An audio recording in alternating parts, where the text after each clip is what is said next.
اقرأ كتاب الله ترقى جنانه أعوذ بالله من الشيطان الرجيم. بسم الله الرحمن الرحيم. الحمد لله رب العالمين، نحمده ونستعينه ونستغفره ونعوذ بالله من شرور أنفسنا ومن سيئات أعمالنا. من يهده الله فلا مضل له ومن يضلل فلا هادي له. أشهد أن لا إله إلا الله وحده لا شريك له وأشهد أن محمدا عبده ورسوله. سبحانك لا علم لنا إلا ما علمتنا إنك أنت العليم الحكيم. اللهم علمنا ما ينفعنا وانفعنا بما علمتنا وزدنا علما. اللهم أتي أنفسنا تقواها وزكيها أنت خير من زكاها أنت وليها ومولاها. Rabbi yassir wa la tu'assir, Rabbi tammi bil khair, amma ba'du. InsyaAllah hari ini kita sambung tadabbur surah Ibrahim.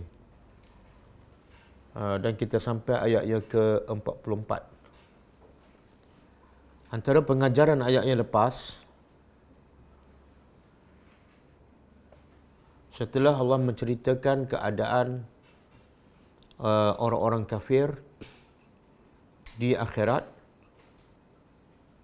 sebelum itu kisah Nabi Ibrahim AS, bagaimana dakwah Nabi Ibrahim AS dan bagaimana doanya. Kemudian Allah bagi amaran kepada orang yang tak beriman dalam ayat 42. A'udzubillahi minasyaitonirrajim. Wa la tahsabannallaha ghafilan amma ya'maluz zalimun. Allah bagi amaran, jangan sekali-kali kamu menyangka bahawa Allah tu ghafilan, lupa, lalai. Amma ya'maluz zalimun, terhadap apa yang dilakukan oleh orang-orang zalim. Jadi ayat ni ada dua maksud, dua tujuan. Pertama, Allah nak bagi amaran, ancaman kepada orang yang zalim supaya berhenti daripada kezaliman. Kenapa? Sebab Allah tidak pernah lupa kezaliman mereka, daripada sebesar-besarnya sampai ke sekecil ataupun sebesar zarrah. Dan bila Allah tidak lupa, bukan Allah setakat tahu, tapi Allah akan membalas. Itu satu sudut. Yang kedua, Allah nak bagi hiburan dan kegembiraan kepada orang beriman, khususnya para Nabi, yang begitu susah dan mungkin menderita kerana melakukan kerja dakwah. Maka ayat ini menghiburkan mereka bahawa apa saja kejahatan, kezaliman yang dilakukan oleh orang yang kufur, tidak ada satu pun yang akan terlepas. Semua akan dibalas oleh Allah. Ini menjadi mereka, Nabi-Nabi dan orang-orang beriman lagi semakin tenang dengan janji Allah Subhanahu Wa Taala. Kemudian Allah kata, Allah tidak menurunkan azab sekarang ataupun ketika itu sebab berdasarkan hikmah yang Allah saja yang tahu. Kadang-kadang Allah melewatkan azab di dunia, kadang-kadang Allah melewatkan sampai di akhirat. Innama yuakhiruhum liyaumin tashkhasu fihi al-absar.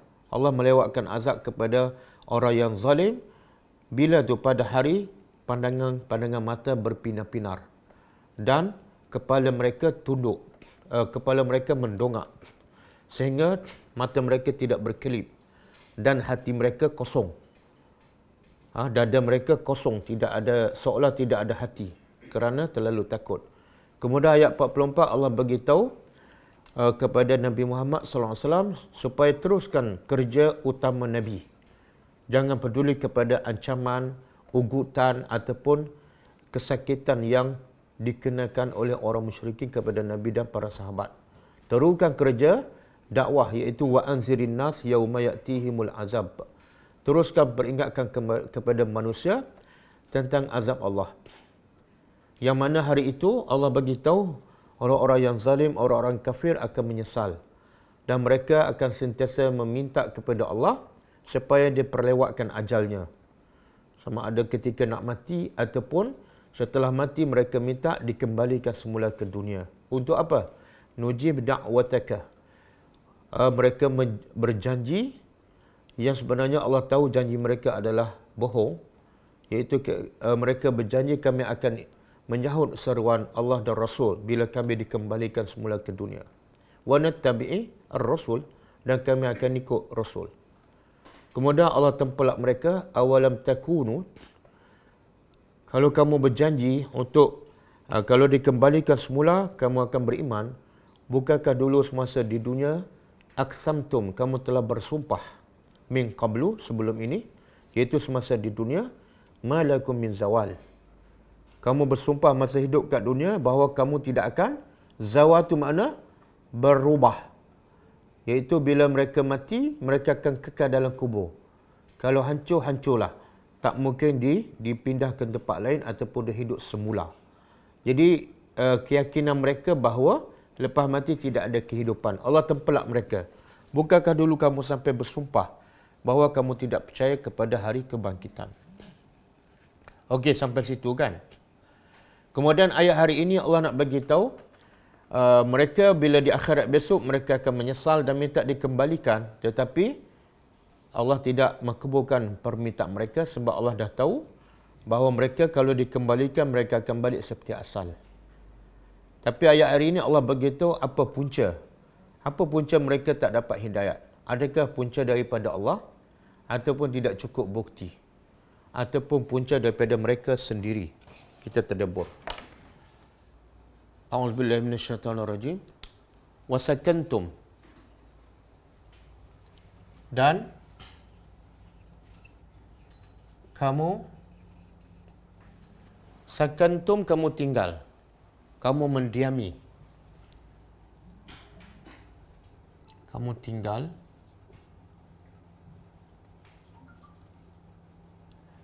fi masakini, di apa? Masakin daripada sakana. Sakana makna tinggal. Sakana tinggal. Dia bahasa Arab ni kalau nak jadi ke tempat dia mudah je. Tambah apa? Tambah mim kat depan. Kemudian mim tu baris apa? Apa dia? Atas. Matikan yang kedua. Maskan. Jadi tempat tinggal. Jadi yang menunjuk ke tempat tinggal apa dia? Mim berbaris atas. Contoh, kalau sajadah kan sujud. Kalau tempat sujud, tambah masjid. Apa lagi? Hasyara, himpun. Kalau tempat berhimpun, mahsyar. Kalau jalasa, duduk. Duduk, kan? Kalau tempat duduk, kalau satu, majlis. Kalau banyak, majalis. Ini semua satu ni. Majlis kan? Dah jadi bahasa Melayu kan? Majlis perkahwinan. Sebenarnya, kenapa dinamakan majlis perkahwinan? Sebab di situ ada tempat duduk. Jadi kalau jenis majlis tapi makan sambil berdiri, dia tak sesuai dipanggil majlis. Sebab tidak ada tempat duduk. Wassalamualaikum warahmatullahi wabarakatuh. Okey. Kalau ta'am makanan, kalau tempat makan, ma je, mat'am, kan? Bahasa Arab. Jadi kalau ma menunjukkan tempat, tapi kalau mu, mim berbaris depan kat depan, menunjukkan apa?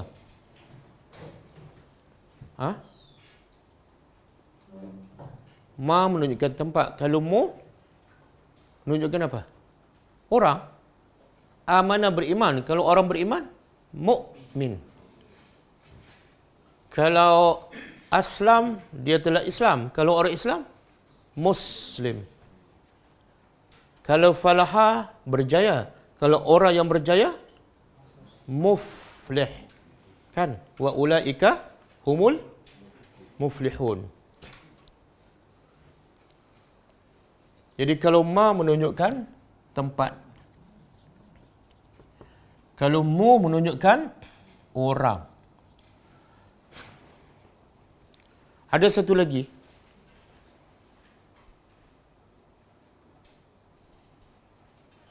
Kalau mi. Mi, perkataan bermula dengan mim tapi berbaris bawah. Menunjukkan apa? Apa dia belajar bahasa Arab?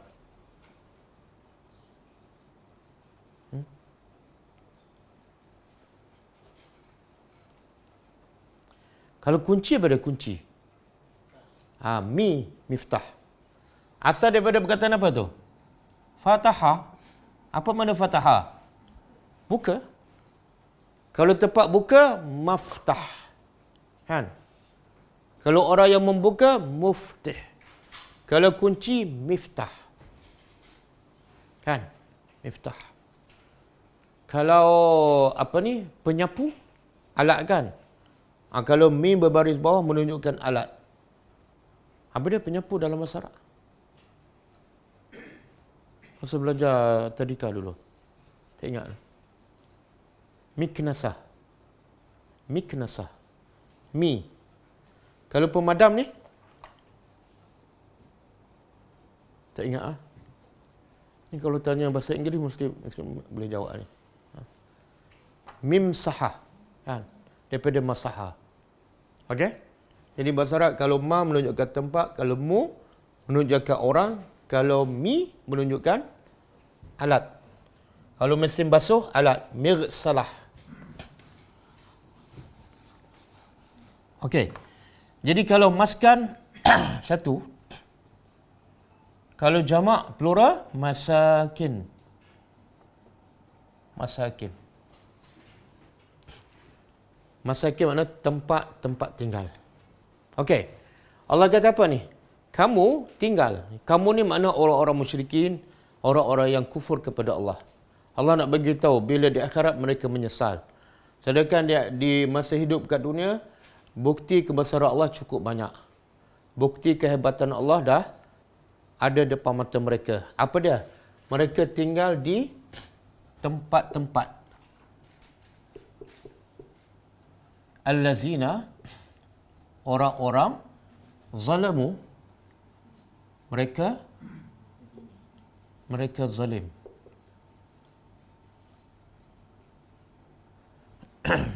Mereka zalim pada siapa? Anfusahum. Diri sendiri.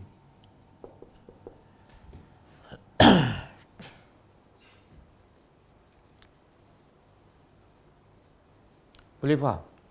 Ini cara pemikiran Al-Quran. Cara pemikiran Al-Quran ialah Allah nak beritahu kezaliman yang paling zalim ialah zalim pada diri sendiri. Sebab kalau tanya ke kebanyakan orang, apa makna zalim? Dia akan bagi tahu apa? Iaitu bila orang zalim pada dia kan? Ataupun dia buat zalim pada orang. Tapi jarang orang mengatakan zalim juga adalah zalim pada diri sendiri. Betul kan? Kalau kita pukul orang, sebenarnya kita zalim pada siapa? Kita pukul orang. Kita zalim pada orang yang kita pukul lah. Tapi sebenarnya kalau ikut Quran, dia zalim pada tapi orang yang pukul orang ni, dia rasa tak masa dia pukul tu, dia sedang zalim pada diri sendiri? Dia rasa tak? Kalau dia rasa, dia buat apa? Dia tak akan zalim. Jadi Allah nak betulkan. Cara kamu nak berhenti kezaliman pada orang ialah kamu kena faham bahawa bila kamu zalim pada orang, sebenarnya kamu sedang pukul diri kamu sendiri. Bila kita faham macam tu, stop, kita berhenti. Masa kita mengumpatkan. Orang yang mengumpat pada orang tu, dia rasa dia sedang zalim pada orang kan? Betul? Cuba dia bayangkan. Aku mengumpat pada orang ni, sebenarnya aku zalim pada sebab pahala aku transfer pada dia.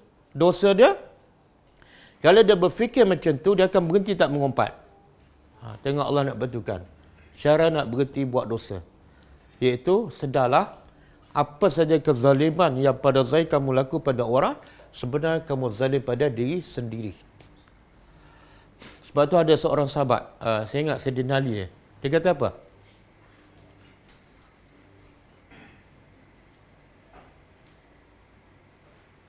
Aku tak pernah zalim pada orang dan aku tak pernah buat baik pada orang. Saya ulang, aku tak pernah zalim pada orang dan aku tak pernah buat baik pada orang. Kalau saya cakap macam tu, orang pandang apa pada saya? Saya ni sepanjang hidup saya tak pernah buat zalim, tak pernah buat baik pada orang.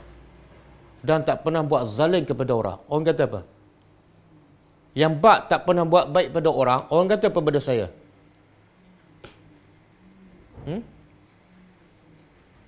Orang kata apa? Kedekut kan? Saya tak pernah buat baik pada orang. Orang kata saya ni kedekut. Tak, maksud saya apa dah? Maksud saya Denali. Semua yang saya buat baik pada orang, sebenarnya saya buat baik pada saya. Boleh faham? Saya sedekah pada orang, saya tak pernah buat baik pada orang. Itu bagi sedekah, itu untuk saya. Boleh faham? Saya tolong angkat barang orang, saya tak pernah buat, tadi ustaz tolong angkat barang. Tak, itu untuk saya tu. Boleh faham? Susah nak faham macam tu kan? Kalau kita faham, bantu orang, buat baik pada kita akan buat sikit ke buat banyak? Banyak. Yang biasa kita bantu orang, buat baik pada orang sikit je. Sebab apa? Sebab apa? Sebab kita rasa kita bantu orang, betul tak? Ni saya tolong awak ni. RM10 je. Yalah, saya tolong awak. Cuba tukar cara berfikir. Ini saya tolong saya ni, ambil ni. Banyaknya. Memanglah sebab saya nak tolong saya. Boleh faham? Dan satu lagi dia kata, saya tak pernah zalim pada orang. Boleh faham? Macam mana tu? Ni, saya pukul orang. Saya kata, saya tak pernah zalim pada orang. Tadi ustaz pukul orang? Tak, saya zalim pada diri saya. Bila saya zalim pada orang, makna saya sedang zalim pada... Saya tak pernah zalim pada orang. Yang saya zalim tu sebenarnya kepada diri saya sendiri. Boleh faham? Sebab tu dalam surah Al-Kahfi kan, Allah buat contoh orang yang zalim pada diri sendiri. Siapa ingat? Satu kisah dalam surah Al-Kahfi, Allah kata orang ni zalim pada diri sendiri. Dia tak pukul orang. Dia tak ambil hak orang. Tapi Allah kata dia zalim pada diri sendiri. Siapa ingat kisah? Kalau tak ingat kisah pun, ayat Quran ke? Apa dia? Okey, ayatnya.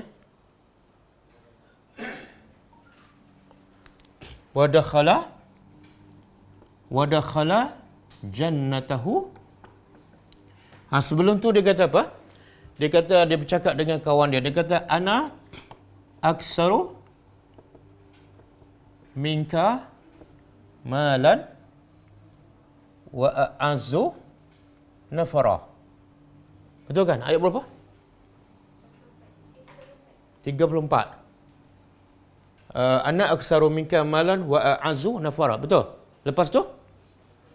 Wa dakhala jannatahu wa huwa zalimun li nafsihi. Ni. Zalimun li nafsihi. Sama dengan ayat kita belajar. Zalamu anfusahum.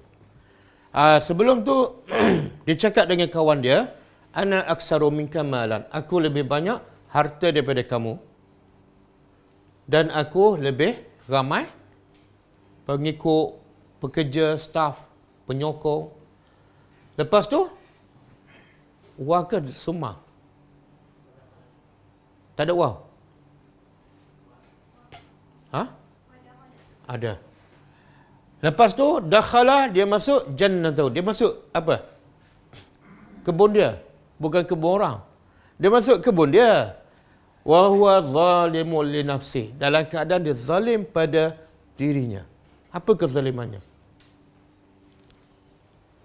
Kalau dia kata, Allah kata dia masuk kebun orang, dia ambil buah. Dia zalim pada diri sendiri. Kita boleh faham. Ini masuk kebun sendiri tapi zalim. Apa kezaliman orang ini?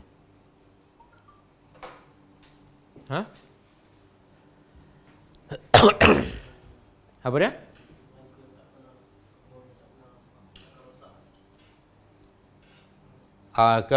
Kalau sebelum ni, ini ayat-ayat yang menunjukkan dia zalim pada diri sendiri. Apa dia ni? Bila dia kata aku lebih banyak harta, sebenarnya yang tersiratnya apa? Dia nak begitu aku, semuanya adalah hasil usahaku. Sebab tu banyak. Kamu tak ada harta sebab kamu pemalas. Jadi ayat, walaupun tak sebut secara jelas, aku dapat banyak sebab usaha aku, itu zalim. Sebab manusia banyak harta, sebabnya apa? Sebab apa? Allah yang bagi, bukan usaha dia. Buktinya ada orang yang tak bekerja keras tapi Allah bagi banyak. Ada orang bekerja keras, Allah bagi. Jadi dapat banyak ke sikit bukan sebab usaha. Usaha wajib, tapi bukan sebab usaha dapat banyak. Ini fahaman sebab aku bekerja keras, aku banyak harta. Itu adalah unsur zalim. Seolah dia ambil hak Tuhan. Kan? Hak Tuhan sahaja yang boleh membanyakkan harta ataupun mengurangkan harta. Okey? Jadi Allah kata, orang-orang yang zalim ni yang di akhirat besok akan menyesal masa kat dunia. Macam mana keadaan dia? Dia tinggal di tempat-tempat orang-orang yang menzalimi diri mereka.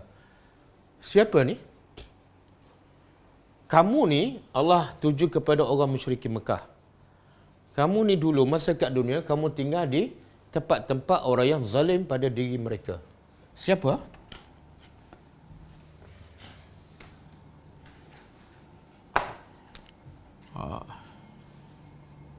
Ini Mekah. Kan? Mekah. Kat Mekah ada siapa? Orang musyrikun. Orang musyrikun ni orang yang zalim, orang yang kafir. Jadi Allah nak bagi tahu kamu ni sakantum, kamu kufur, sedangkan kamu tinggal di tempat orang-orang yang menzalimi. Siapa ni? Orang yang zalim. Orang Mekah biasa kalau berniaga dia pergi ke mana? Ke Yaman. Bila Yaman ada tempat tengah jalan di sini. Nama apa? Madain Soleh. Tempat siapa ni? Kaum Samud. Kan? Dan kalau dia pergi atas lagi, dia akan jumpa apa? Tempat kaum Nabi. Kaum Lut. Kaum Lut. Dan kalau dia pergi ke ini bukan Yaman. Ini Syam. Kalau dia pergi di bawah ni selatan, Yaman. Dia akan jumpa siapa? Siapa kat bawah ni? Tak, yang Allah binasakan mereka dan kesan-kesan azab yang Allah turun masih ada di zaman Mekah ni. Kaum siapa ni? Di hujung ni. Tak ingat? Orang Jawa. Kaum Ad. Jadi kaum Ad Nabi Hud. Kaum Samud Nabi Saleh. Kaum Lut Nabi Lut, kan? Ini maksud dia. Kamu masih kufur kepada Allah syirik. Kamu tak ambil pengajaran ke? Sebab kamu tinggal di mana ni? Tempat-tempat yang mereka menzalimi diri mereka sendiri. Dan Allah kata, وَتَبَيَّنْ. Dan tabayyan telah tabayyun. Dan telah nyata. Lakum, bagi kamu. Kaifa fa'alna. Ayat ni, sini Allah kata kamu mendiami, kan? Tapi ada ayat lain Allah kata kamu berjalan. Kamu berjalan daripada Mekah pergi ke Syam. Jumpa kesan kaum Samud yang dibinasakan. Jumpa kesan kaum Nabi Lut. Ke Yaman jumpa kaum Ad. Jadi ayat lain Allah kata kamu berjalan. Di sini Allah kata kamu tinggal. Ayat apa ni yang Allah kata kamu berjalan dan jumpa tempat-tempat ni? Surah Sejadah. Boleh buka surah Sejadah ayat 26. Surah Sejadah ayat 26. Awalam yahdi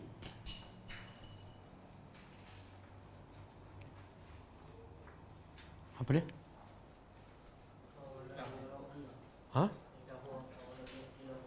Awalam yahdi lahum kam ahlakna min qablihim minal quruni yamshuna fi masa kinihim. Apa tu?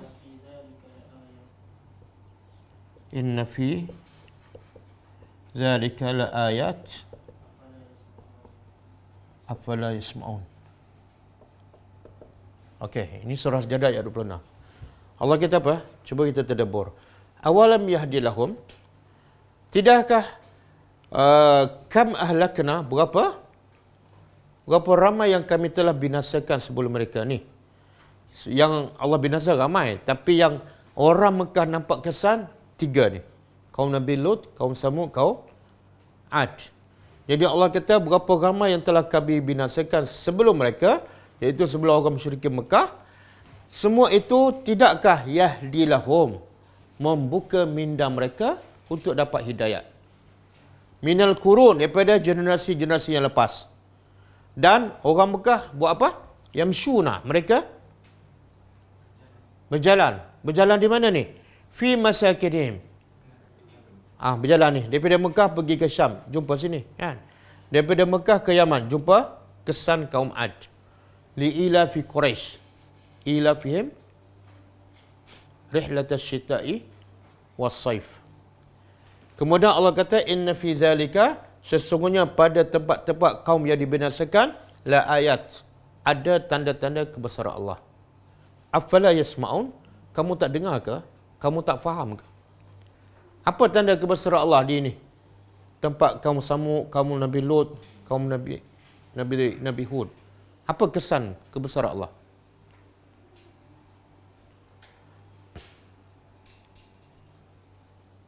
Apa dia?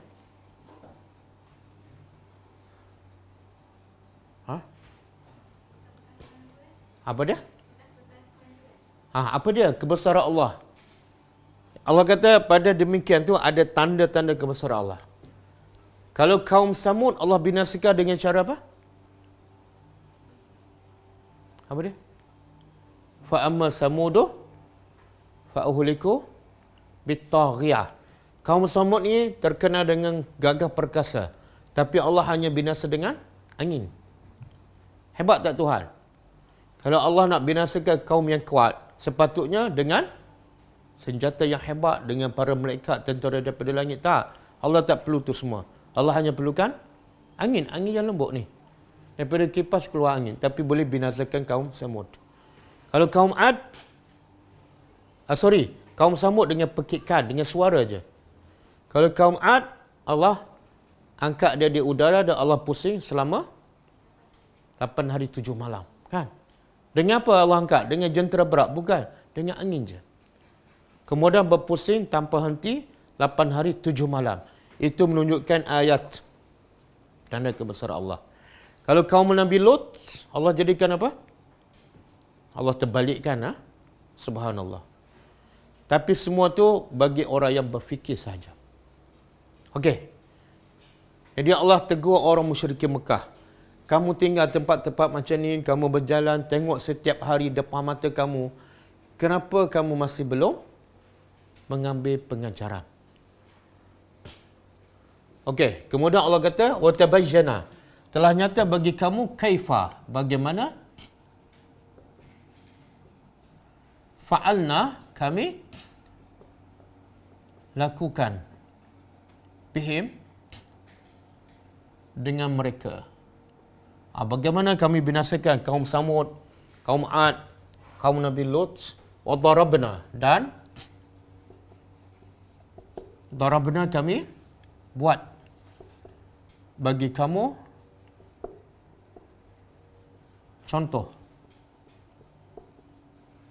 contoh-contoh ataupun perumpamaan.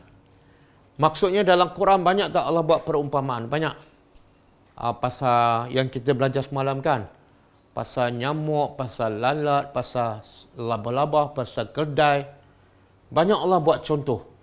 Kalau mereka berfikir sudah cukup untuk mereka beriman kepada Allah Subhanahu Wa Taala. Okey. Kemudian Allah sebut lagi ayat untuk menenangkan dan menghiburkan hati Nabi sallallahu alaihi wasallam dan para sahabat. Apa dia? Allah kata waqad makaru, dan sesungguhnya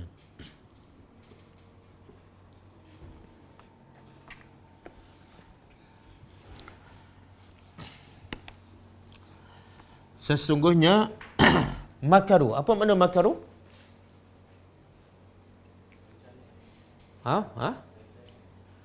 Makaru ni merancang kejahatan kepada seseorang secara rahsia. Siapa ni? Sesungguhnya mereka merancang kejahatan. Makrahum dengan perancangan mereka. Dengan tipu daya mereka, dengan perancangan mereka. Makruh ni perancangan jahat lah. Perancangan jahat. Hebat tak perancangan orang musyrikin Mekah untuk sekat dakwah Nabi? Dan tanpa hentikan pagi, petang, siang, malam. Start je Nabi dakwah secara terbuka. Orang musyrikin tak pernah lena tidur. Ada tak pernah penat untuk merancang supaya dakwah Nabi mati. Sebab tu Allah kata apa? Waqad makaru makrahum. Tapi kesannya apa? Wa indallah, dan di sisi Allah, Allah makruhum, tipu daya mereka.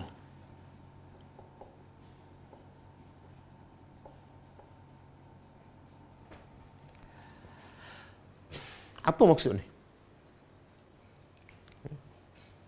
Apa yang Allah nak bagi tahu? Mereka merancang dengan perancangan yang sangat rapi, teliti, besar kan? Tiba-tiba Allah kata apa? Di sisi Allah, tipu daya mereka. Apa maksud?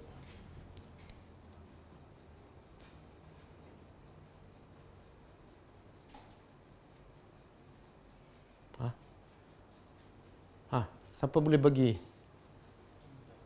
Apa dia? Apa maksud indah ni?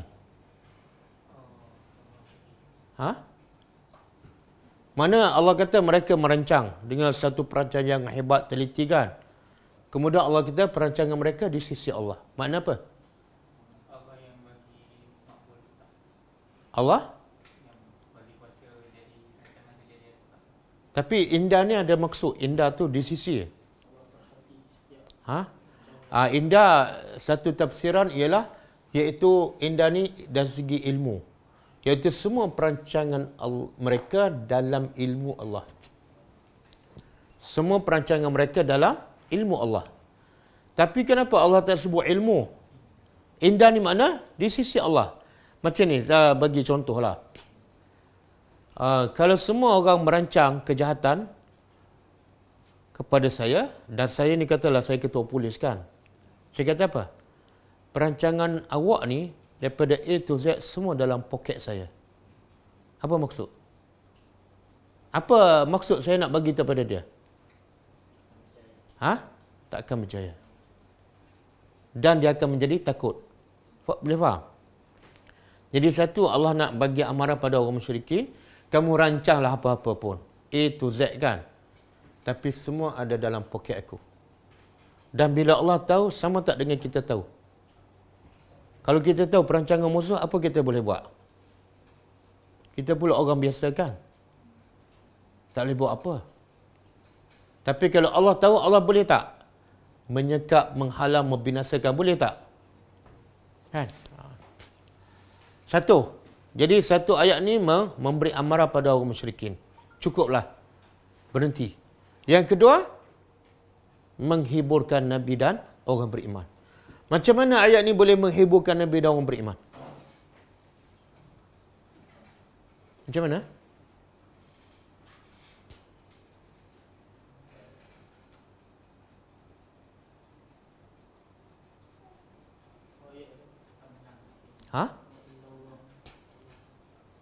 Yalah, macam mana?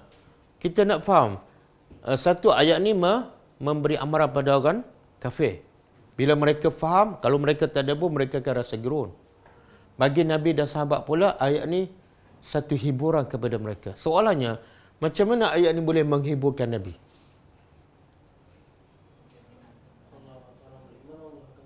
Ha? Kita tengah buat kerja kan, musuh ramai, kita pula tak ramai dan lemah, musuh ramai dan kuat dan hebat kan. Tiba-tiba, katalah ketua polis negara bagi tahu pada kita, kamu jangan risau, semua perancangan musuh yang ramai, yang hebat tu, kami dah tahu. Macam mana perasaan kita? Rasa apa? Lega. Sebab apa lega? Sebab yang tahu tu siapa? Tak, bukan Allah, itu ketua polis. Yang tahu tu ketua polis, dia ada kuasa tak? Dia boleh tangkap tak? Dia boleh tembak tak? Itu pun kita dah rasa lega. Baru ketua polis. Yang ni yang bagi tahu ni siapa? Oh, Nabi turunkan kerja dakwah, langsung tak risau. Boleh faham? Sebab tu ayat Quran ni kalau tak, Nazir memberi amaran, satu lagi, Bashir. Dua je. Jadi kalau kita orang beriman, kita kena ada dua perasaan bila baca Quran. Satu, sama ada gembira ataupun rasa takut dan gerun. Kalau dua-dua tak rasa, menunjukkan apa? Baca Quran 10 muka surat. Ada rasa gembira? Tak ada lah Ustaz. Ada rasa gerung-gerung? Pun tak ada. Itu menunjukkan apa? Hati dia keras. Hati dia mati. Waktu habis je tak ada buat Al-Quran, tengok Maharaja Lawak. Gelap macam ada perasaan pula kan? Mana itu tanda hati mati. Okey? Dan Allah sebut, kalau kita logik kan. Nabi daripada mula dakwah seorang-seorang kan. Dan masa Nabi dakwah tu 360 berhala. Akidah orang musyrikin telah berakar umbi kan. Penyembah berhala tegar kan. Kerusakan masyarakat macam-macam. Kalau ikut logik akal, Nabi boleh berjaya tak dakwah dalam tempat macam tu? Tak boleh kan? Dan Nabi boleh tak keluar berhijrah dengan selamat daripada kerajaan yang musyriki dan jahiliah yang kuat dan memang ganas? Kalau ikut logik akal, Nabi berjaya tak selamat berhijrah? Logik akal tak kan? Tapi kenapa Nabi berjaya? Sebab Allah sentiasa mengetahui perancangan musuh. Betul kan? Tengok musuh cari tak? Nabi dengan Abu Bakar, Nabi bersembunyi di mana? Dalam gua kan? Kemudian orang musyrikin cari tak Nabi dan Abu Bakar? Cari kan? Dan akhirnya jumpa tak gua tu? Tak, jumpa tak gua? Jumpa tak gua? Dan mereka tu duduk depan mana? Orang musyrikin yang sedang mencari Nabi. Duduk mana?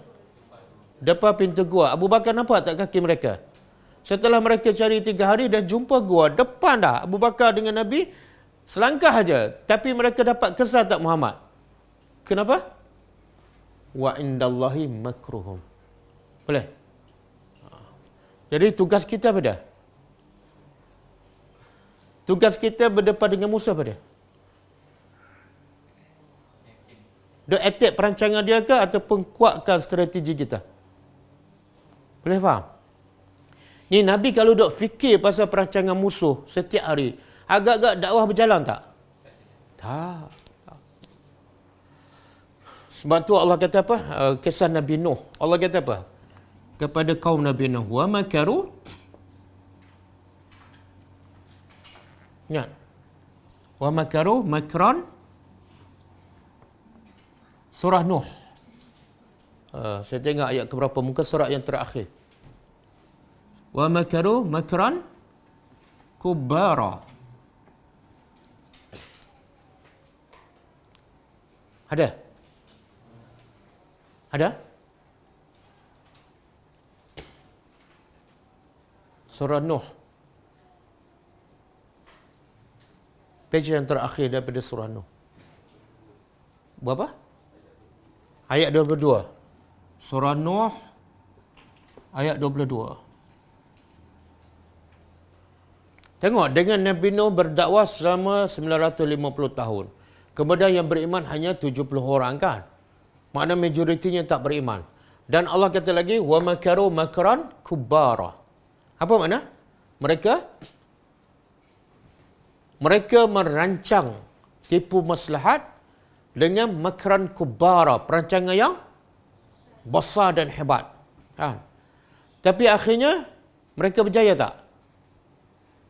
Tak. Akhirnya apa berlaku pada kaum Nabi Nuh yang merancang dengan perancangan yang hebat? Apa jadi semuanya? Semuanya lemas. Hanya Allah arahkan Nabi Nuh buat apa? Buat apa? Buat kapal je. Kamu jangan peduli perancangan mereka, kamu buat kapal je. Okey. Kemudian Allah kata apa? Wa in kana, dan dia terjemah apa tu? Wa in kana makruhum,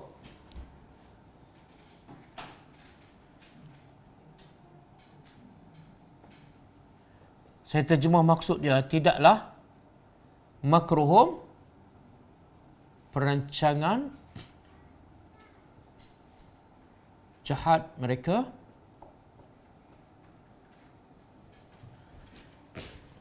litazula, akan, tazul makna dia terjemah apa? Menghapuskan, menghancur, melenyapkan. Minhu, darinya, dari perancangan itu, jibal. Apa makna jibal? Gunung-gunung. Okey, apa maksud ayat ni? Apa maksud?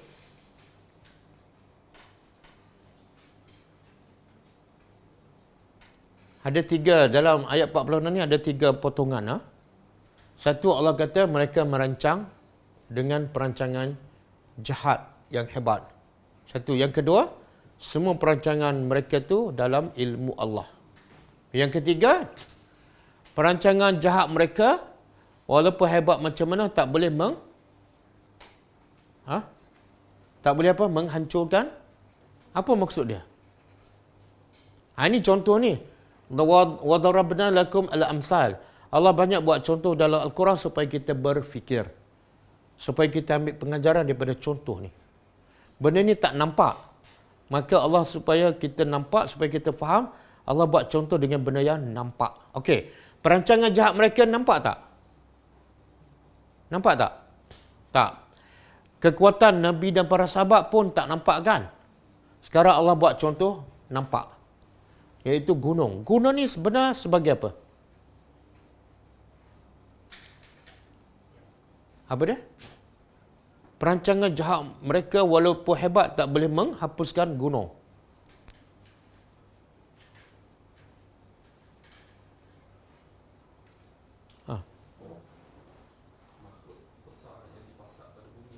Apa tu? Yalah, apa dia? Gunung tu sebagai apa? Allah boleh cakap je perancangan mereka tak akan berjaya kan? Tak akan berjaya. Tapi Allah tak cakap macam tu. Allah kata perancangan mereka tak mungkin dapat melenyapkan gunung.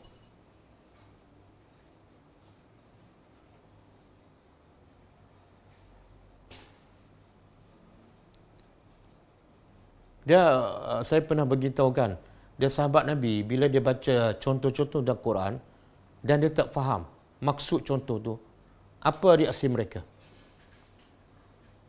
Mereka akan menangis. Kenapa mereka menangis?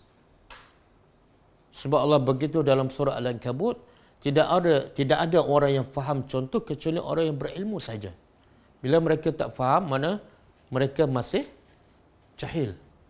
Jadi bila mereka jahil tu mereka rasa teruknya aku, mereka menangis. Sekarang kita faham tak contoh? Faham tak contoh ni? Faham ke tak? Faham tak? Apa dia? Okey, cuba cerita. Kalau tak faham menangis, Rancangan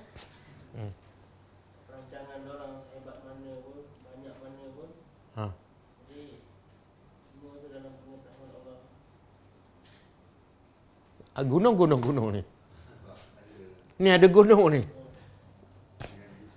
Ini perancangan mereka kan. Yang ni gunung ni. Gunung. Jadi Allah kata perancangan mereka tak akan dapat melenyapkan gunung. Apa dimasukkan gunung tu? Bukan. Menangis lah. Ha? Ayat suci Allah kalau minum tahan minum pun boleh. Itu tafsir ayat lain tu. Tak, ayat ni memang tentang mereka perancangan mereka nak bunuh Nabi kan? Ha? Tak, semua perancangan mereka lah termasuk nak bunuh Nabi, termasuk.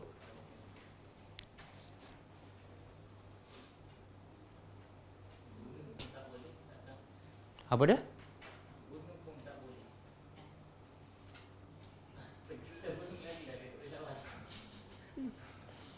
Kalau nak lenyapkan gunung tu bukan senang lah.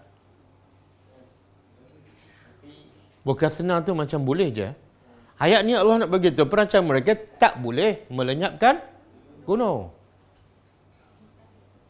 Apa? Mustahil? Mustahil? Kenapa mustahil? Sekarang kita tak nampak lagi apa gunung tu. Allah nak buat contoh gunung tu sebagai apa? Apa dia? Bukan.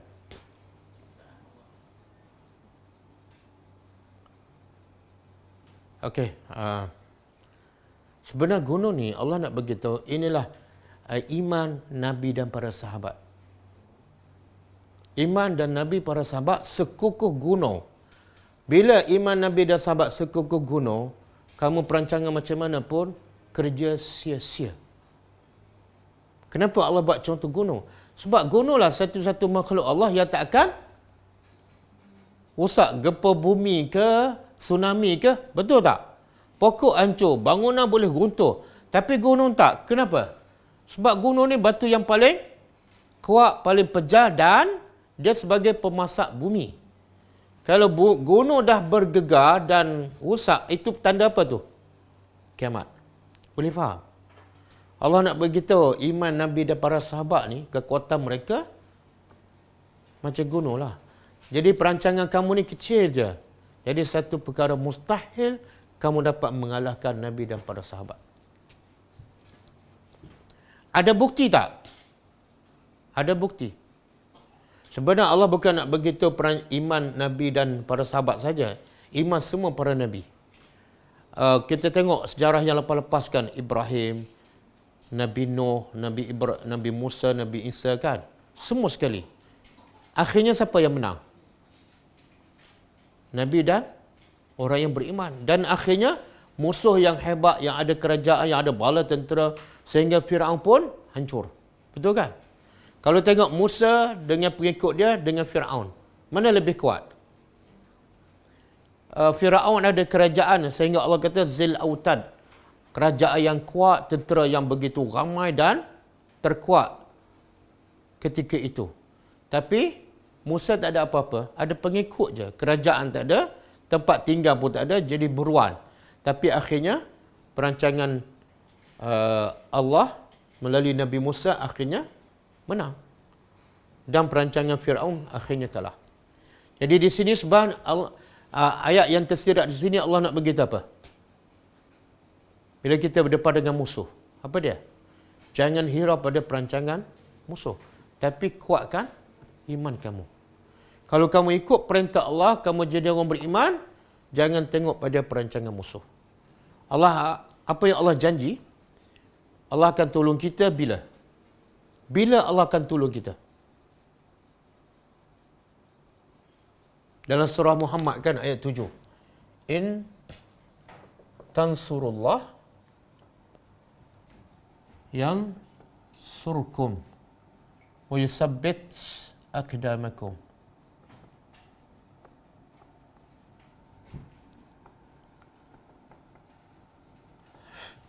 Surah Muhammad ayat 7. Allah kata apa? In tansurullah, sekiranya kamu menolong agama Allah dengan penuh keikhlasan. Maka Allah janji apa? Yansurkumullah. Allah akan bantu kamu.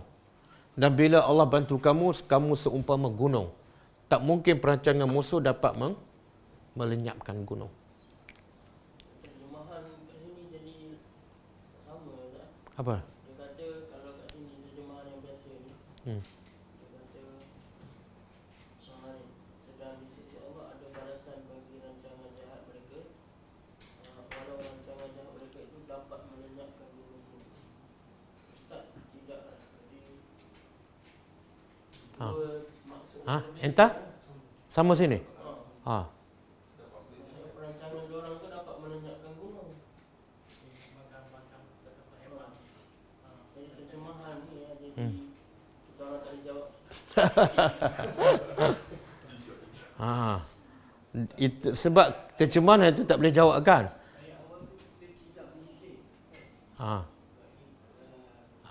Dia dalam masyarakat lam ni dah panggil lamul juhud, lam engkar. Engkar ni makna tidaklah. Anta tak boleh jawab sebab baca terjemahan. Ana boleh jawab sebab ana baca tafsir. Tafsir Al-Maraghi, tafsir Syekh Saleh Utsaimin, tafsir Ibnu Ashur. Semua dia kata perancangan jahat musuh macam mana pun tak boleh melenyapkan gunung. Gunung ni seumpama apa? Kekuatan orang beriman. Jadi Allah nak bagi kita macam satu perkara yang mustahil. Mustahil orang boleh meruntuhkan gunung. Tapi sekuat-kuat gunung dan sekuat-kuat perancangan musuh, gunung tak boleh hancurkan. Tapi ada satu cara boleh hancurkan gunung. Macam mana? Kalau letak Quran kat gunung ni dan gunung ni faham, gunung ni boleh? Makna apa tu? Gunung akan tunduk kepada kata-kata Allah. Tapi perancangan musuh ni tak ada apa kacangnya. Boleh faham?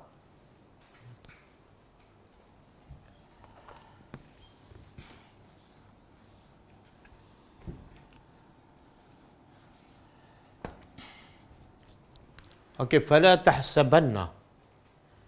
Kemudian maka jangan tahsabanna, kamu sangka. Kita pernah jumpa ni banyak kali kan. Saya dah sebut dah. Ada satu penyakit bahaya kan. Penyakit ni bahaya dan ramai orang tak sedar. Penyakit apa? Penyakit hasibah. Hasibah apa makna? Sangka. Sangka dia betul. Sangka dia baik. Sangka dia beriman. Ini penyakit paling bahaya ni. Sebab itulah ciri-ciri orang yang paling berilmu apa dia? Soalan ciri-ciri ataupun tanda orang yang paling berilmu. Dia hafal Quran 30 juzuk. Saya bagi jawapan objektif. A, hafal Quran 30 juzuk. B, dia tadabbur 30 juzuk, semua dia faham. C, dia baca khatam Sahih Bukhari dan Muslim, Sunan Sittah. D, dia sentiasa takut kepada Allah dan takut amalannya tak diterima. Yang mana yang paling berilmu? D. Boleh faham? Ni. Hasibah ni syok sendiri. Ni penyakit ni. Sebab tu Allah kata apa? Innama yakhshallaha min ibadihi al-ulama. Surah Fatir kan. Sesungguhnya hanyalah orang yang berilmu yang yakhshallah, takut pada Allah. Takut pada azab Allah, takut amalan tak diterima. Itulah ciri-ciri ulama. Kan? Ada orang ilmu banyak, hafal hadis beribu-ribu tapi tak takut pada Allah. Mengutuk orang, mengata orang kan, langsung tak takut dosa. Dia bukan ulama. Okey, Allah kata jangan kamu sangka. Jangan kamu sangka Allah mukhlifah. Mukhlifah apa makna? Mungkir. Mungkir janjinya Rasulahu kepada Rasulnya. Rasul ni dah bentuk jamak, tapi bila kita baca tafsir, Ibnu Ashur kata Rasul ni Allah sebut dalam bentuk jamak, plural. Kalau mufrad apa dia? Rasul. Ra beri atas kan? Ini mufrad. Rasul. Ada waw. Tapi bila jamak, rusul. Jadi Allah tidak memungkiri janjinya kepada rasul-rasulnya. Sebenarnya rasul ni kata Ibn Ashur ialah maksud Nabi Muhammad SAW. Sebab apa Allah sebut dalam bentuk jamak?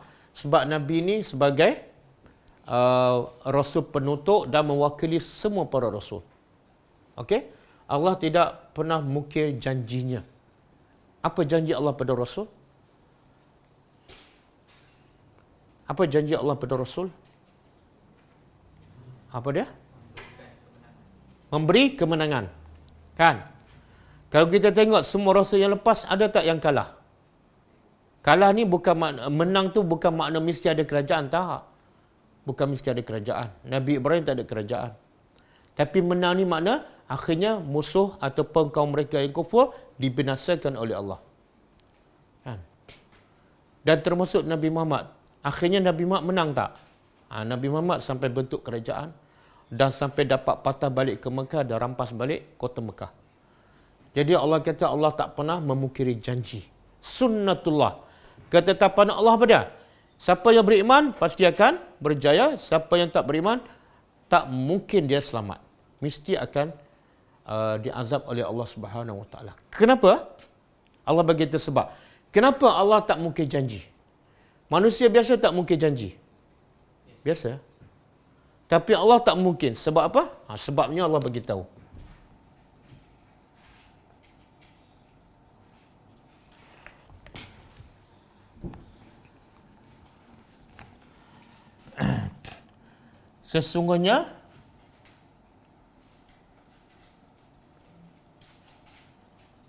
Sesungguhnya Allah Azizun.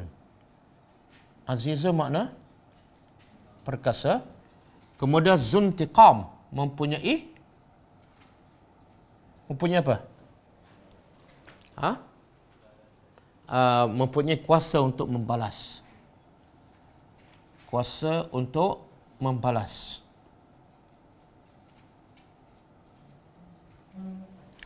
Dia sebenar, dia punca manusia mungkin janji sebab apa? Biasa manusia mungkin janji kan? Biasa sebab apa? Saya nak supaya kita nampak, Allah tak mungkin janji, sebabnya sekian. Dan manusia biasa mungkin janji, sebabnya sekian. Biasanya manusia mungkin janji sebab apa? Apa dia? Lupa lagi? Buat lupa. Kan? Saya lupalah, padahal dia memang ingat pun. Dia lupa, dia buat lupa. Ataupun dia memang penipu. Jadi sebenarnya lupa, buat lupa, penipu sebab apa? Sebab manusia memang lemah. Kadang-kadang terlupa, kadang-kadang menipu kan. Yang kedua,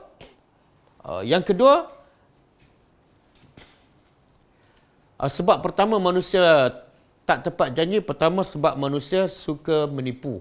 Kan? Biasa manusia suka menipu. Suka berjanji tapi suka menipu. Yang kedua, sebab manusia ada sifat lemah. Kadang-kadang dia dah nak tunaikan janji. Tapi tengok-tengok masa dia nak bagi, duit tak ada. Betul kan? Saya akan bantu besok awak buat rumah kan. Tengok besok dia sakit. Itu menunjukkan dia lemah. Yang sebab pertama tadi, dia suka menipu. Okey? Okey. Dua sebab ni ada tak pada Tuhan? Mungkin tak Allah menipu? Maha suci Allah. Maha suci Allah. Sebab kedua, mungkin tak Allah ada ketika dia lemah, tak mampu tunaikan janji. Mungkin tak? Sebab Allah Aziz. Kita kadang-kadang kata, okey, saya akan bagi pada awak 10,000. Kan? Tengok satu masa tu ada 5,500. Sebab dia lemah. Tapi kalau Tuhan janji nak bagi syurga seluas langit dan bumi kepada semua ahli syurga, Allah mampu tak? Macam mana Allah mampu? Dengan apa Allah mampu? Dengan kun fayakun. Kita kata, okey, saya akan bagi banglo pada kamu kan. Lepas tu sampai satu masa, orang tanya, mana banglo? Okey, tunggu sekejap. Kun fayakun. Jadi tak? Ini dua sebab Allah tak mungkin janji. Pertama, Allah azizun. Allah nak janji apa, Allah boleh buat bila-bila masa, kun fayakun. Yang kedua, Maha suci Allah daripada bersifat menipu. Itu hanya ada pada manusia. Manusia mana yang paling banyak menipu ataupun tidak tepat janji? Munafik. Okey, munafik. Tapi dalam bentuk, dalam suasana sekarang, biasanya siapa yang ada sifat munafik yang suka mungkir janji? Yang paling ramai.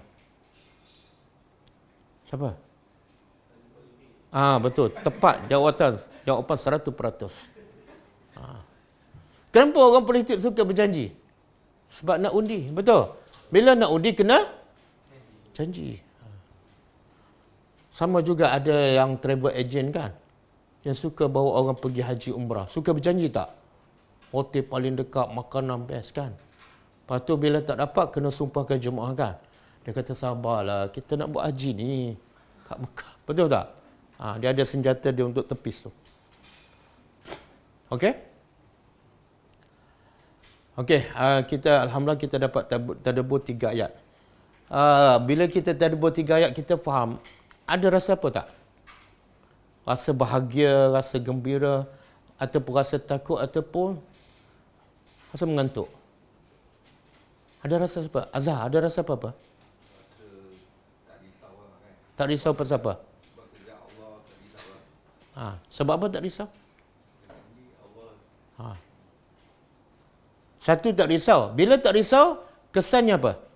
Kita yakin Allah tak mungkin janji. Kita tak risau, dan kesan tak risau apa dia? Kita akan lagi tambah amal soleh kita. Betul tak? Sebab apa? Satu, Allah tak mungkin janji. Yang kedua, kalau Allah berjanji sikit ke banyak? Banyak. Kalau manusia berjanji pun kita dah bersungguh-sungguh. Kalau orang kaya, orang baik berjanjikan, kita habiskan masa buat kerja tu. Sebab kita yakin dia tepat janji. Itu baru manusia. Ini Tuhan kan. Sedekah 1 dapat 700. Kan? Zikir subhanallah wa bihamdihi 100 kali setiap pagi dia ampunkan dosa walaupun sebanyak buih di laut. Baca subhanallah wa bihamdihi subhanallahil azim. Berat timbangan. Kita tak akan pernah lupa. Sebab Allah tak pernah mungkin janji dan janji Allah sangat hebat. Jadi orang beriman bila dengar ayat ni lagi pulun untuk beramal soleh. Bukan semakin malas. Kalau lepas kita dengar ayat ni sama je iman kita, amal soleh, mana kita belum betul-betul tadabbur. Okey. Dan kita juga akan jadi takut nak buat dosa. Kenapa? Bila Allah janji buat dosa akan dapat balasan. Kita semakin takut untuk buat dosa. Dan kalau kita terbuat, kita akan segera bertobat. Sebab apa ni? Allah tepat janji ni. Tengok kaum-kaum dahulu, Allah dah hukum terus. Okey. Okey, kita tengok soalan. Jamil Piah. Soalan, adakah perkara biasa rasa risau dan tak risau? Yakin selepas tadabbur. Tak, dia risau tengok. Kita risau takut kepada apa? Kalau kita risau takut pasal rezeki, itu luar biasa. Itu bukan orang beriman. Orang beriman cukup yakin dengan rezeki. Dua benda kan? Satu ajar, satu rezeki. Tak payah risau. Memang mesti ada. Kan? Ada tak orang risau takut tak mati? Ada tak? Termenung je. Kenapa? Saya risau takut tak matilah. Ada tak? Ada Azhar? Tak ada. Sama juga kalau dia risau takut tak dapat rezeki. Sama dengan risau takut tak mati. Sebab rezeki dengan mati sama je. Boleh faham? Kalau kamu tak mungkin takut tak mati, maka kamu jangan takut tak dapat rezeki. Okey? Jadi kalau takut tak dapat rezeki itu salah bagi orang beriman. Okey. Tapi kalau takut amalan tak diterima, takut dosa taubat tak diterima, itu satu sifat terpuji yang mesti dan wajib ada pada orang beriman. Sebagaimana Allah sebut dalam surah Al-Mu'minun, surah Al-Mu'minun ayat 60. Jadi takut dan risau kita tengok, takut risau kepada apa, kerana apa. Surah Al-Mu'minun ayat 60 Allah kata apa? wallazina yu'tuna ma atau wa qulubuhum wajilah. Orang dah beriman, dah tadabbur Al-Quran, dah beramal soleh dan bagi lagi sedekah. Macam mana perasaan orang ni? Wa qulubuhum wajilah. Hati mereka gemetar. Takut. Takut apa ni? Takut amalan tak diterima. Itu sifat orang beriman. Saya nak sebut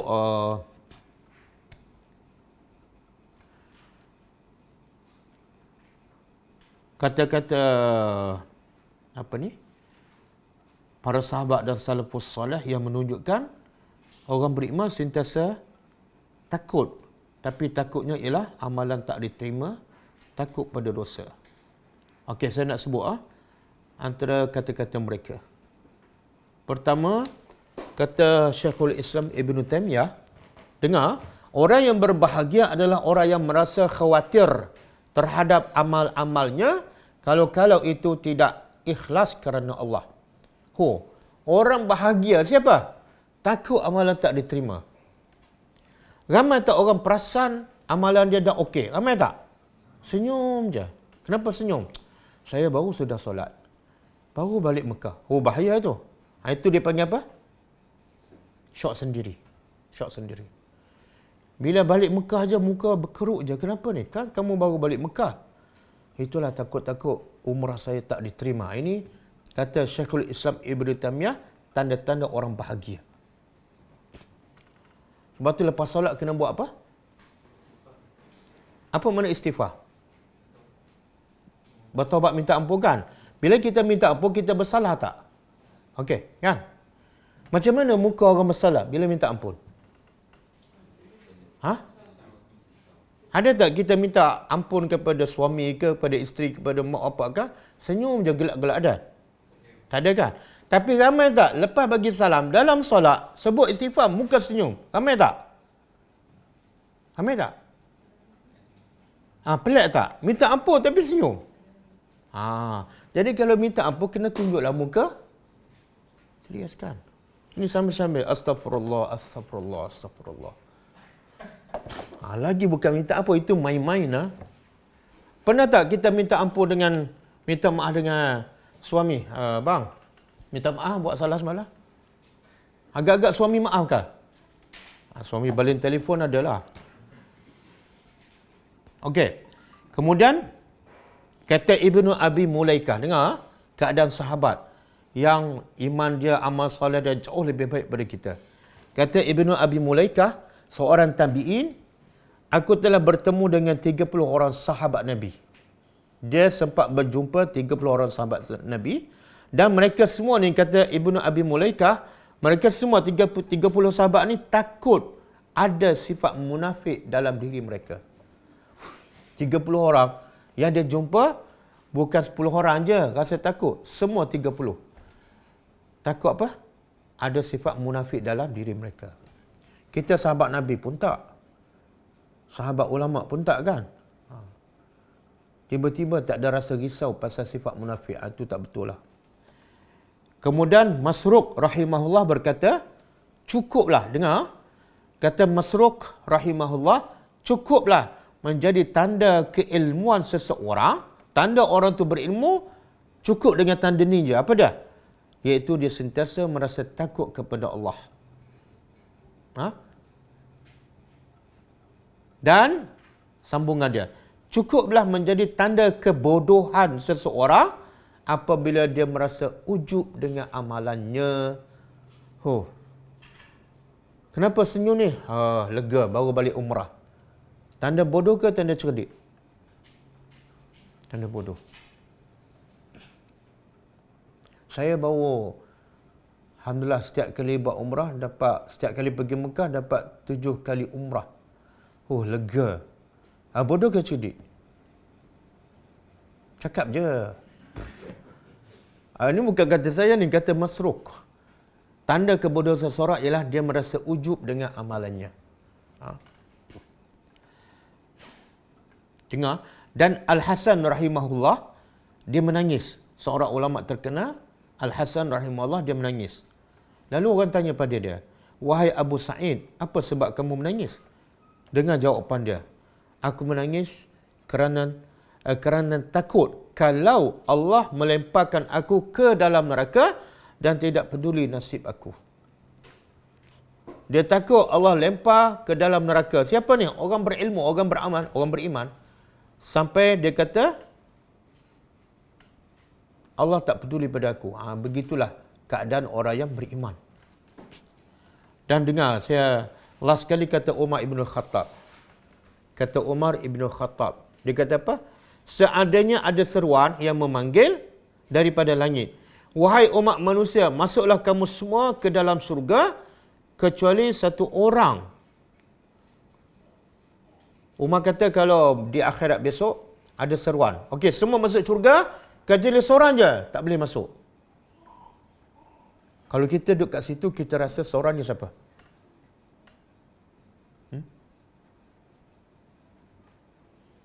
Abu Jahal ke, Fir'aun ke? Kalau Azhar, sangka siapa? Ni semua masuk syurga kecuali seorang je. Kita ada kat situ, kita rasa seorang tu siapa dia? Bukan Fir'aun. Dengar kata Umar. Umar kata, aku takut orang yang seorang tu adalah aku. Pada Umar dijamin tak ahli syurga. Patut dia kata apa? Ini mesti Abu Jahal ni. Dan kata Umar lagi, seandainya ada yang berseru daripada langit, wahai umat manusia, masuklah kamu semua ke neraka kecuali seorang je.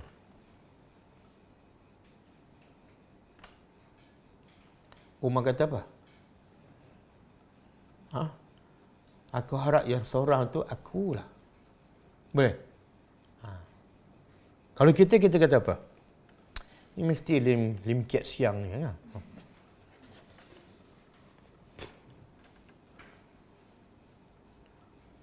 Okey, kita balik pada soalan.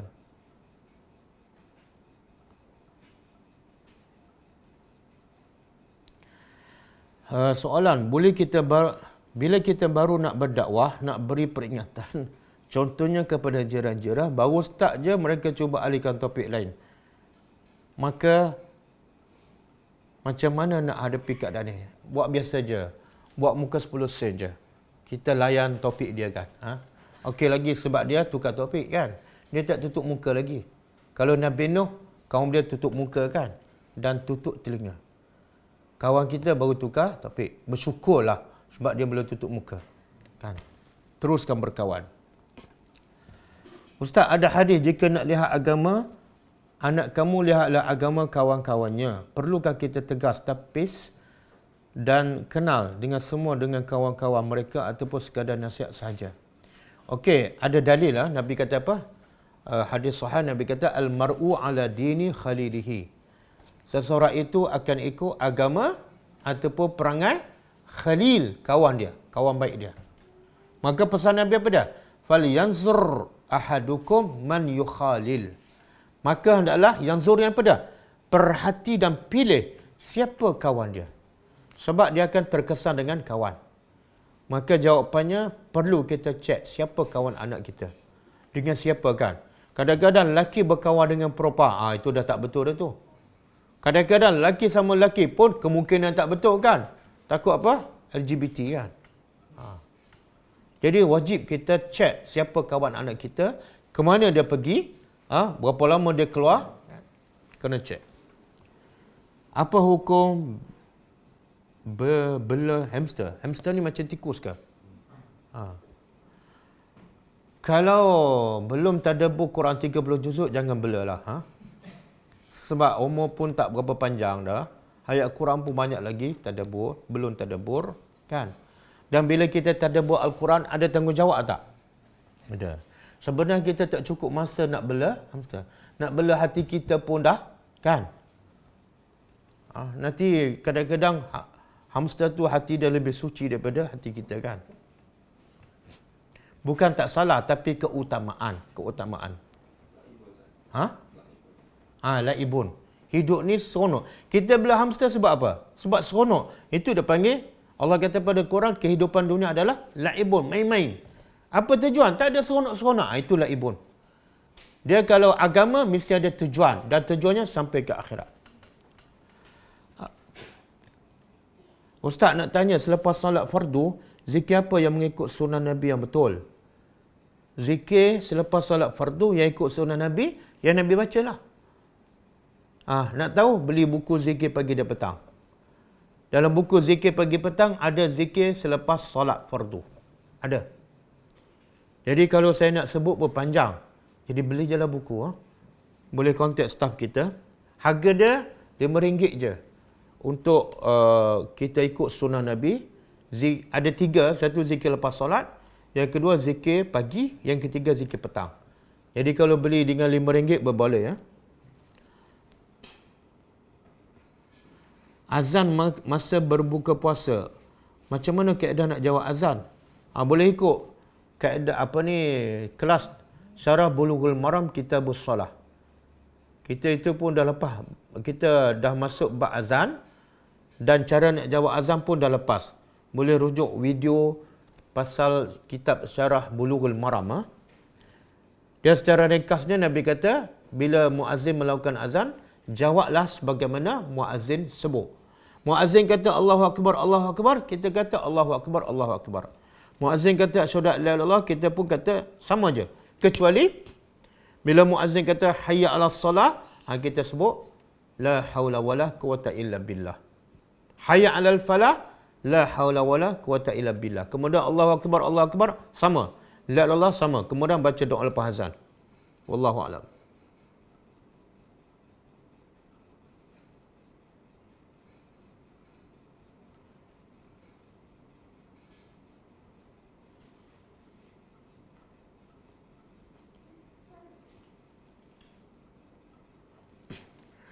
Bila kita pergi ziarah tempat-tempat yang pernah dibinasakan Allah, kita tak boleh berlama-lama di situ. Betul ke Ustaz? Dia bukan setakat betul, bahkan kena tambah lagi. Nabi pesan dalam satu hadis sahih, jangan kamu, saya terjemah, jangan kamu pergi tempat kaum yang diazab kecuali menangis. Kecuali pergi dalam keadaan nangis. Kalau kamu tak boleh menangis, jangan pergi. Hadis sahih. Nabi bila lalu, satu ketika Nabi lalu di masa pergi peperangan Tabuk, Nabi lalu dekat Madain Saleh, tempat kaum Samud yang dibinasakan. Nabi sampai kat situ, Nabi berdoa, Nabi menangis, terus Nabi jalan. Jadi kalau betul kita boleh menangis, pergi berdoa, lepas berdoa terus jalan. Jangan selfie. Ambil gambar apa semua, jangan. Bila dia selfie, sempat menangis tak? Mana ada orang selfie sambil menangis kan? Tak ada. Itu travel agent tu kena wajib bagi tahu pada jemaah dia. Syarat yang keempat untuk ziarah, mesti menangis. Siapa tak boleh menangis, tak boleh. Tengok-tengok tak ada seorang nak pergi, tutuplah. Sebab tak cukup syarat. Kenapa kita nak buat benda yang salah kan? Tak membantu kita dan tak bantu jemaah.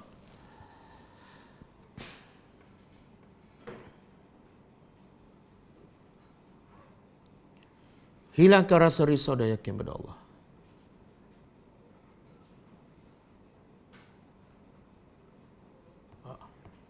Tak ada ke?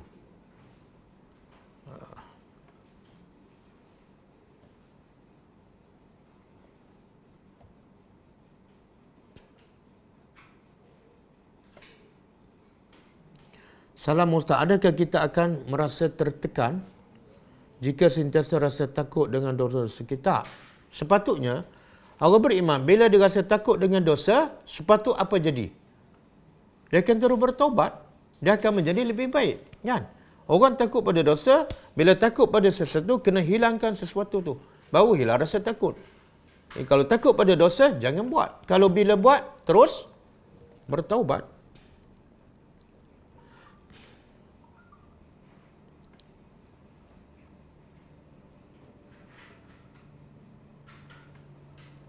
Ustaz, lepas solat duha, apakah doa yang Nabi SAW amalkan?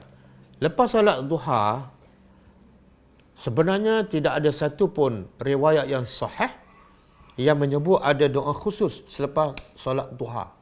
Ada pun yang tersebar, ada satu poster kan? Dia kata apa? Rabbi firli wa tub alayya innaka at-tawwabur rahim. Ada mengatakan itu doa selepas solat duha, tapi sebenarnya doa tu ialah sunnahnya dibaca bila-bila masa di mana-mana saja, bukan hanya khusus selepas solat duha. Jadi jawapannya tidak ada satu hadis sahih yang menyebut ada doa khusus untuk selepas solat duha. Wallahu a'lam.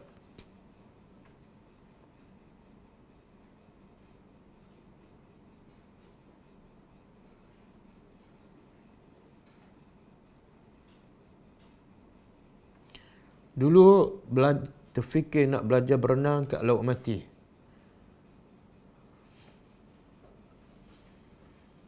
Tak, nak belajar berenang jangan belajar kat Laut Mati, cepat mati nanti. Belajar kat Laut Hidup lah.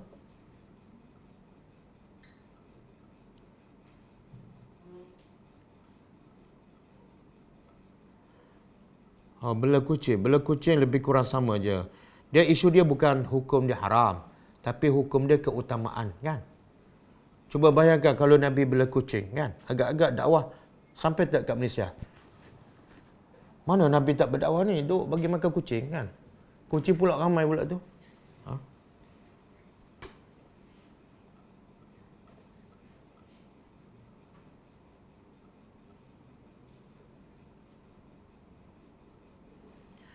Saya hanya share kelas online tadabbur Ustaz. Tapi ada yang kata dia tak nak ikut.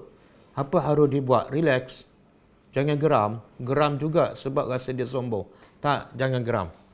Sebab Allah nak uji kesabaran kita. Kita baru sekali suruh, kan? Nabi Nuh suruh 950 tahun. Siang dan malam. Tapi Nabi Nuh tak geram pun.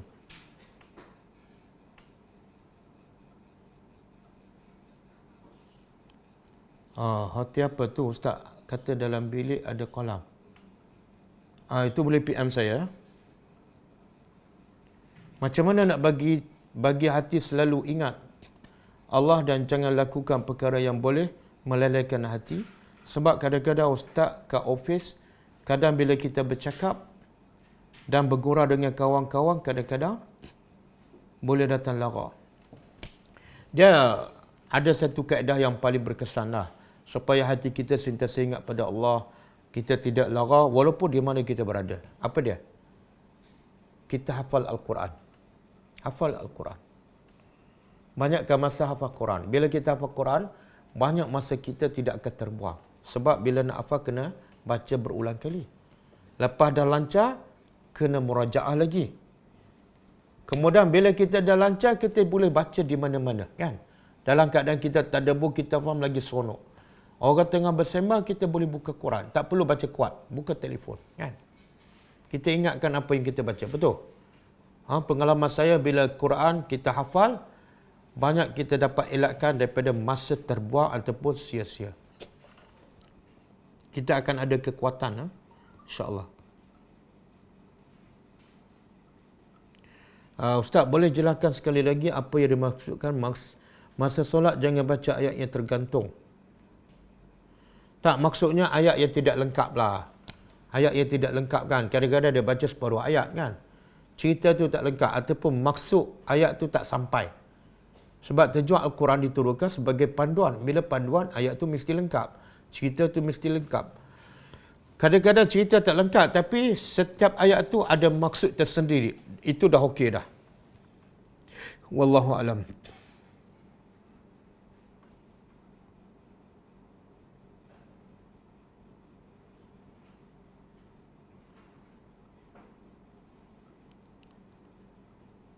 Okey, cukup dulu. Kita nak bertolak ke Kuantan, insya-Allah. InsyaAllah kita akan cuba malam ni selepas maghrib kita akan cuba buat live, insyaAllah. Nanti kita akan maklumkan.